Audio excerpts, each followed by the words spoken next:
इसी के साथ जो है संपूर्ण उत्तर प्रदेश में जो जिला स्तर की कमेटी थी वो सभी लोग समाजवादी पार्टी की जिला स्तर की कमेटी ज्ञापन दी है। ज्ञापन के साथ ही जनपद कुशीनगर के जो सचिव हैं वो हमारे साथ मौजूद हैं जनपद कुशीनगर के।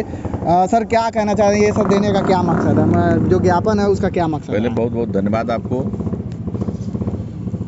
जो गृह मंत्री भारत सरकार के अमित शाह हैं, इन्होंने बाबा साहब B.R. अम्बेडकर के खिलाफ बोले हैं, उसी के संदर्भ में पूरे उत्तर प्रदेश के अंदर समाजवादी पार्टी उनका विरोध की है और बाबा साहब के सम्मान में समाजवादी पार्टी आज धरना प्रदर्शन और माननीय महामहिम राष्ट्रपति के नाम से ज्ञापन दिया गया है। क्योंकि बाबा साहब का अपमान समाजवादी पार्टी कभी सहन नहीं कर सकती है, क्योंकि समाजवादी पार्टी हमेशा दबे हुए वंचित समाज की लड़ाई लड़ती है, किसानों की लड़ाई लड़ती है और बाबा साहब दबे कुचले वंचित समाज के मसीहा हैं। उनके सम्मान में अगर कोई ठेस आएगा तो समाजवादी पार्टी हमेशा उसके खिलाफ लड़ेगी। सर, जो विपक्ष की पार्टी है जिन पे आप आरोप लगा रहे हैं वो लोग कह रहे हैं कि सबसे ज़्यादा सम्मान हम ही लोग देते हैं बाबा साहब अम्बेडकर को, आप लोग कह रहे हैं अपमान। भारतीय जनता पार्टी कभी दलित पिछड़ों का सम्मान नहीं करती है तो बाबा साहब का सम्मान कहाँ करेगी। बाबा साहब दलित पिछड़ों के मसीहा हैं और उनके सम्मान में हमेशा दलित पिछड़ों के खिलाफ भारतीय जनता पार्टी रहती है और उनके खिलाफ हमेशा काम करती है।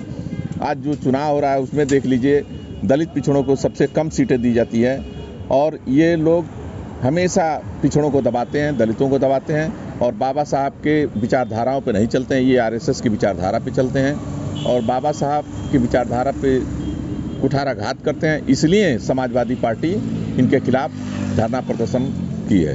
तो रास्ते में हम आ रहे थे, कुछ लोग बात कर रहे थे कि समाजवादी पार्टी के लोग जो PDA बनाए हैं उसमें चंद वोट जोड़ लिए हैं, इसीलिए बाबा साहब का सम्मान कर रहे हैं, नहीं तो ये लोग सम्मान करने वाले कभी नहीं। नहीं, ऐसी कोई बात नहीं है। समाजवादी पार्टी हमेशा बाबा साहब का सम्मान की है, मान्यवर कांशीराम साहब का भी सम्मान की है।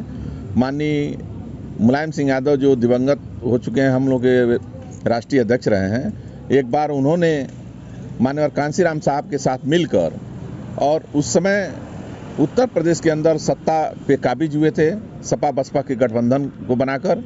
और समाजवादी पार्टी हमेशा दलित और पिछड़ों की राजनीति करती है, किसानों की राजनीति करती है और किसानों का सम्मान करती है। समाजवादी पार्टी ही ऐसी पार्टी है जहां दलित और पिछड़ों को सबको सम्मान मिलता है, यहाँ तक कि अगड़े समाज को भी सम्मान मिलता है। जैसे मोहन सिंह हैं, जनेश्वर मिश्रा हैं, बहुत से ऐसे बृजभूषण तिवारी हैं, बहुत से ऐसे लोग हैं जिनको समाजवादी पार्टी आगे बढ़ाई है। और जनेश्वर मिश्रा के नाम पर लखनऊ में इतना बड़ा पार्क बना है जो लखनऊ में जाने पर देखने लायक है। तो आज समाजवादी पार्टी सारे वर्ग को लेकर साथ चलती है, लेकिन भारतीय जनता पार्टी सिर्फ अगड़ों की राजनीति करती है और पिछड़े और दलितों को दबाने का काम करती है। क्या कारण है कि बाबा साहब पे इतना टिप्पणी होता है?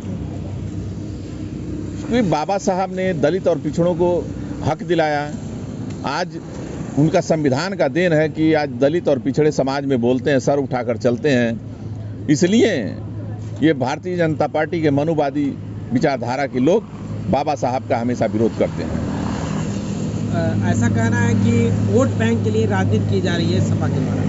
ऐसी कोई बात नहीं है, वोट बैंक की राजनीति नहीं हो रही है। जहाँ तक दलित और पिछड़ों की बात है तो जब दलित और पिछड़ों पर कोई अत्याचार होता है तो उसकी लड़ाई समाजवादी पार्टी लड़ती है और भारतीय जनता पार्टी के सामने कोई खड़ा होने के लिए आज की डेट में तैयार नहीं है। इसलिए समाजवादी पार्टी लड़ रही है और समाजवादी पार्टी को टारगेट बना रही है भारतीय जनता पार्टी।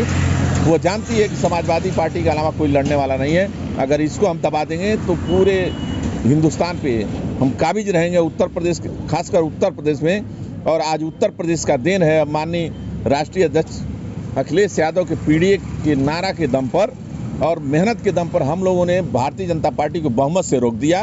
ये हमारे राष्ट्रीय अध्यक्ष का कैसा माहौल है?